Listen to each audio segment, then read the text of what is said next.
الذين كفروا لهم لشکر شیطان یا تابعدارای شیطان اونمو کسانی است کفرو، کسانی که کافر شدن، لهم عذاب شدید، برای از یا عذاب سخت است. والذین آمنوا، کسانی که ایمان آوردن، ایمان قرآنی، و عمل الصالحات، عمل درست انجام دادن به مقتضای ایمان، لهم مغفرتون، برایشان بخشش است. اگر کدام خطا قصور کوتاهی میشه الله معاف میکنه. و اجر کبیر، در مقابل عمل کردشان که صالح است الله اجری بزرگ میده. چقدر بزرگ؟ به الله خودش معلوم است. افمن زینه، آیا او کسی که برش مزین کرده شوه، زیبا و نمود شوه، لهو برای از او سوء عمله، عمل زشتش، فرآه حسنا، او گمان میکنه میبینه او را خیلی خوب زیبا میبینه او عمله. آیا ای آدم و او آدمی که واقعا عمل حق انجام میده واقعا حسن است، هر دو با هم برابر است؟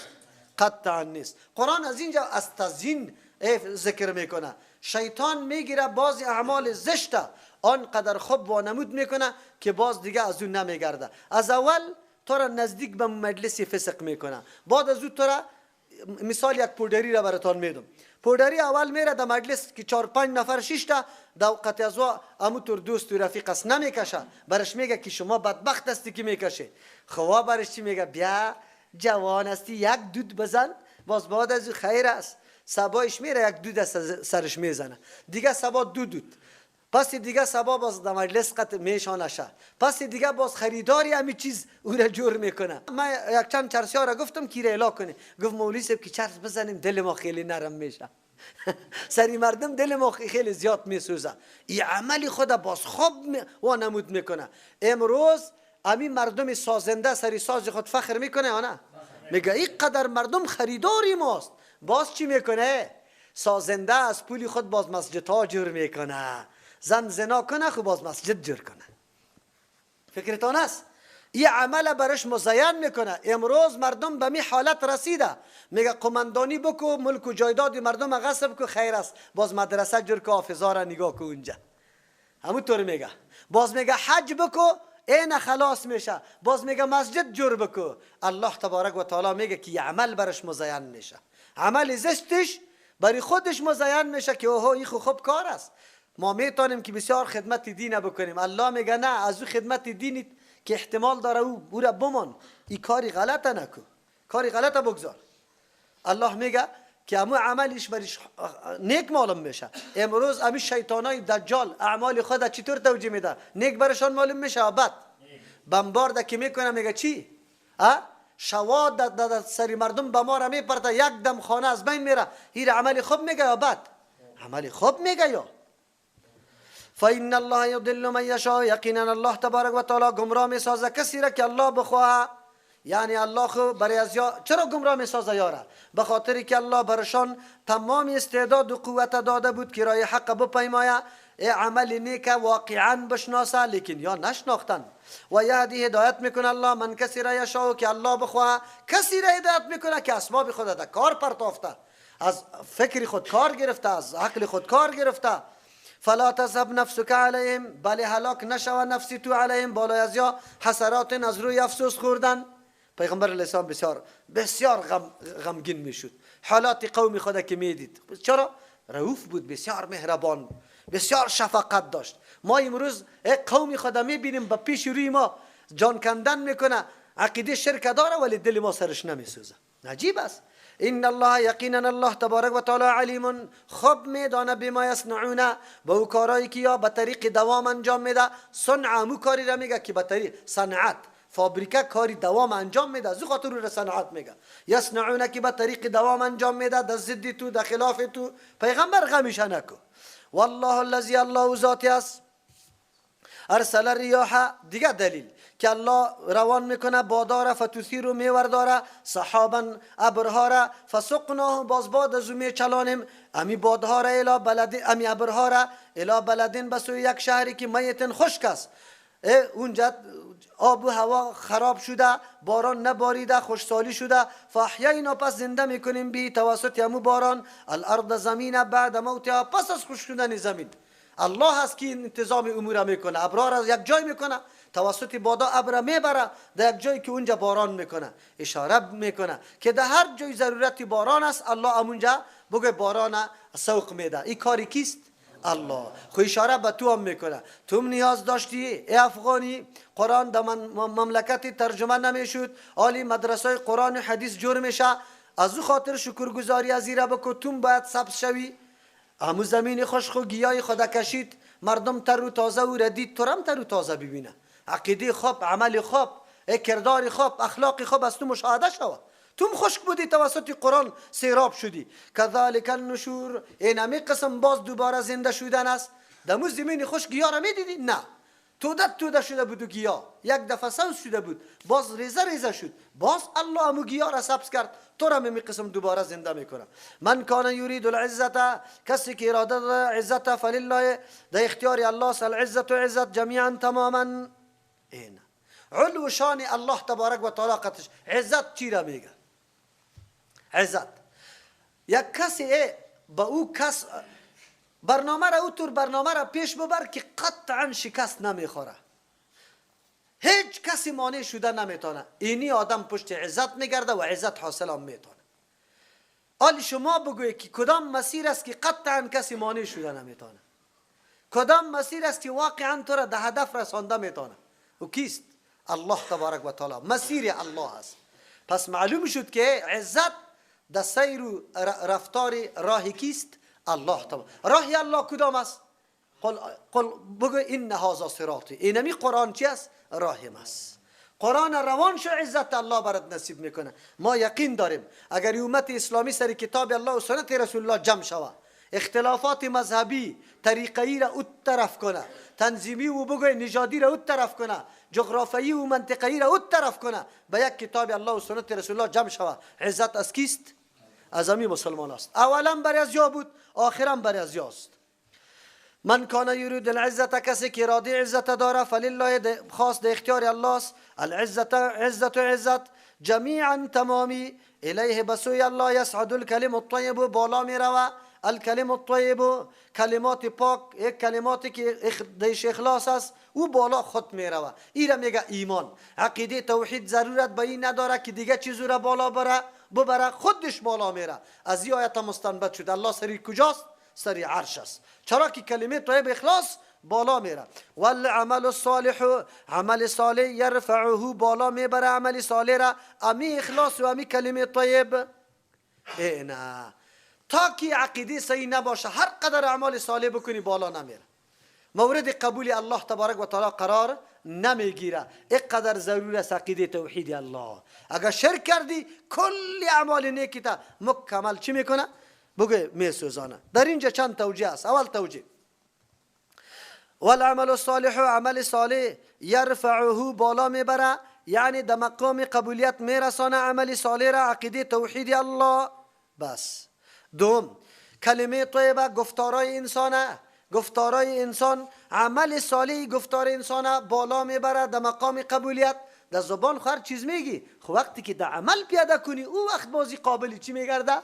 قبول. اتنا در دان گفتن خود نمیشه، در دان بگو، در عمل تطبیق کو، بعد از اوی مورد قبول میگرده.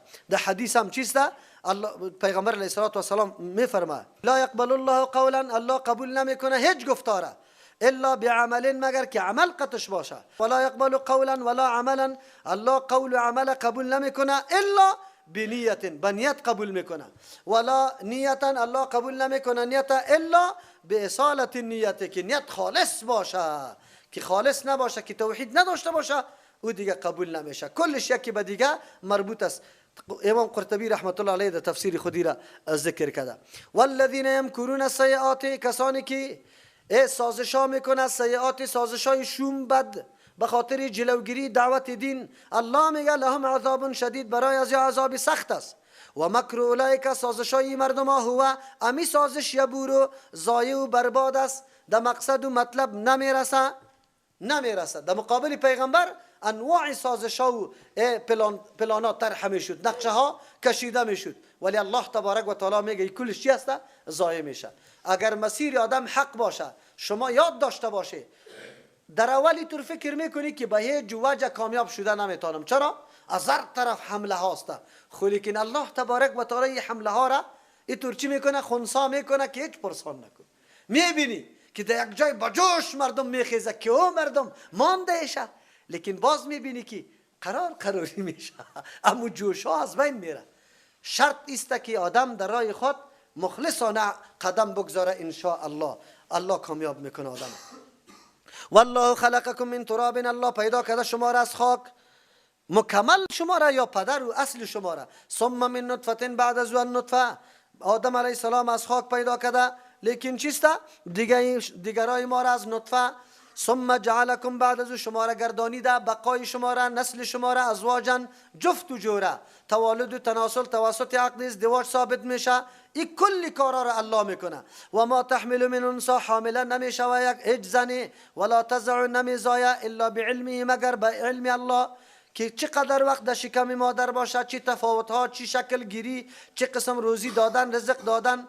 بالکل انسان حیران میمانه که الله از نطفه چه قسم یک طفل در شکم مادر او را شکل گیری میده، کالبد برش میده، چیست رنگ برش میده، برای از او اعضا برش میده، روح بدهش میده، رزق برش میده، و بعد از او در دنیا میه. الله میگه و ما یعمر من معمر، عمر دادن نمیشه به یک کسی که صاحب عمر است، ولا ينقص، کم کرده نمیشه، من عمره، از عمرش، الا فی کتاب، مگر در لوح، در لوحی که الله، کتابی که پیش الله لوح محفوظ و مکمل نوشته شده، قبلا هم نوشته شده، آلی مطابق فیصله الله و اجرا میشه. ان ذالک، یقینا امی زیادت و نقصان در عمرها، یا در اینمی حمل که چقدر وقت در شکم مادر باقی میمانه، چه زود در دنیا میآید یعنی که دیر میآید. علی الله، بالای الله تبارک و تعالی، یسیر، تمامی محاسبه کتاب هم مگه پایش بالای الله چی است؟ آسان، هیچ تکلیفی نیست. ما هستیم که نمیتونیم تا که یک عمله در پیش روی، در روشنی اسباب مهیا باشه، وقت بر ما مستعد باشه، کار میتونیم، در غیر از اون نمیتونیم. الله تبارک و تعالی به این چیزا نیاز و ضرورت نداره، پس مستحق عبادت هم الله است. و ما یستوی البحران، نیست برابر دو بحر، هذا عذب، یک بحر شیرین است، فرات دفع کننده تشنگی است، سائغ خوشگوار است، در گلو خوب میره، سائغ شرابه، خوب خوشگوار است آبش.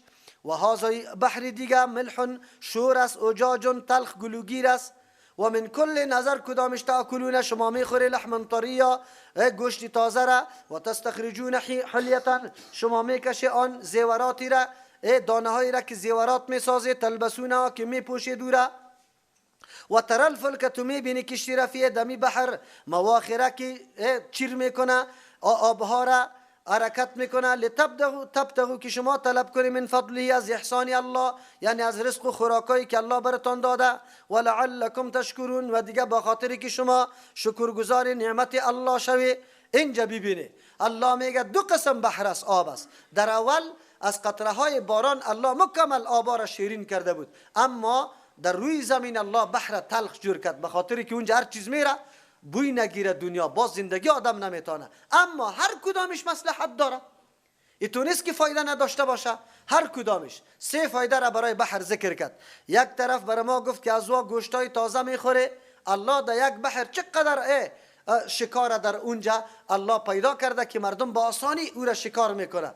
با تنها گوشتا از بحر کشیده میشه و در مختلف ممالک تقسیم میشه، از او مردم استفاده میکنه. دوم فایده، دانه های قیمت بها، زیورات، که دلالت بالای ازی میکنه که الله چی ذاتی است که در قعر بحر اینطور دانه های جوهرات قیمت بها و زیبا را پیدا میکنه. مختلف نوع صدف هاست و مرجان است و حتی عنبرا از اموچی به دست میاد. سوم فایده بحر که ذکر میکنه روان شدن کشتی هاست، یعنی متصل ساختن تمام خشکه های جهان توسط بحر الله تبارک و تعالی ارتباط داده و در یک کشتی به میلیون ها خروار باره بگوی بار کده میره، مردم اون چیست انتقال اموال یک منطقه دیگه منطقه میشه. البته تنها این سه فایده نیست.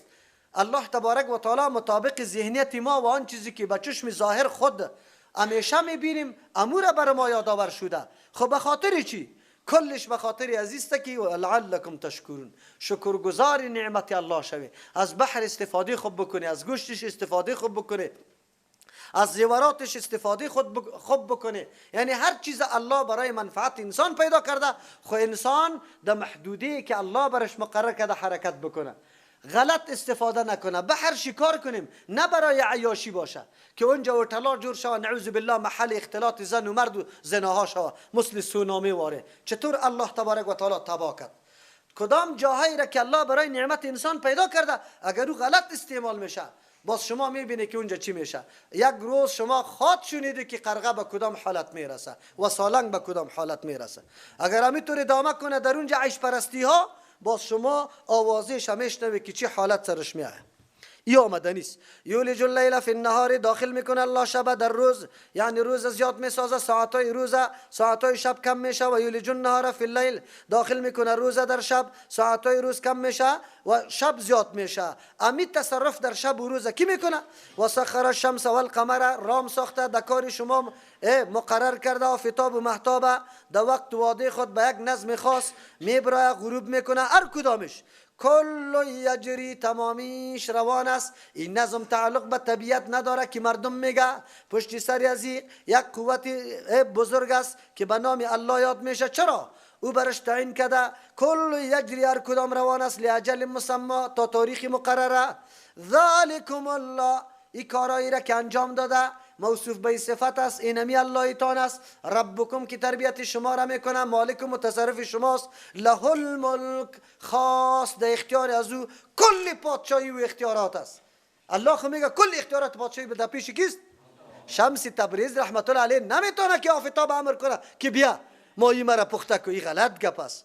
والذین تدعون من دونه، کسانی را که شما آواز میده اد حاجتا و مشکلاتایتان من دونی بغیر از الله تبارک و تعالی، ما یملکون، ده اختیار نداره، من قطمیر، پرده که ده خسته خرماست، پردگک، یا مراد از قطمیر امو یک زخک است دمو خسته خرما، یا داغک است ده خسته خرما.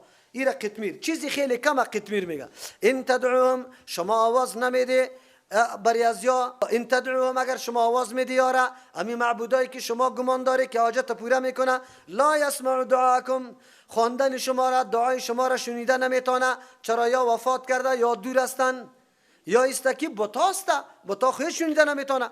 ولو سمعوا، اگر بشنون کسی ببره اول برش، مستجاب لکم، اجابت نمیکنه، یعنی رسیده نمیتونه به کار شما که حاجتتان پوره کنه. و یوم القیامت، در روز قیامت، یکفرون بشرککم، انکار میکنه از شریک جور کردن شما به امرای الله. شیخ عبدالقادر جیلانی اعلان میکنه که یا الله ما مردم نگفته بودم که با ما آواز بده. سخی صاحب میخیزه میگه که یا الله ما نگفته بودیم که ما را آواز بدید حاجتا. فاطمه رضی الله عنها، حسین رضی الله عنه و همچنان ابوالفضل کلشان میخیزه رضی الله عنهم که ما خود نگفته بودیم که در حاجتا برای ما آواز بده. ولا ينبئك مثل خبیر، خبردار نمیسازه تو را هیچ کسی به مثل ذاتی که خبردار است. کی؟ الله. الله است که عالم است به تمام به استجابت کسی، به حل کردن مشکلش. هیچ کسی تو را خبردار نمیسازه مثل که الله تو را خبردار ساخته. سبحان ربک رب العزة عما یصفون و سلام علی المرسلین والحمد لله رب العالمین.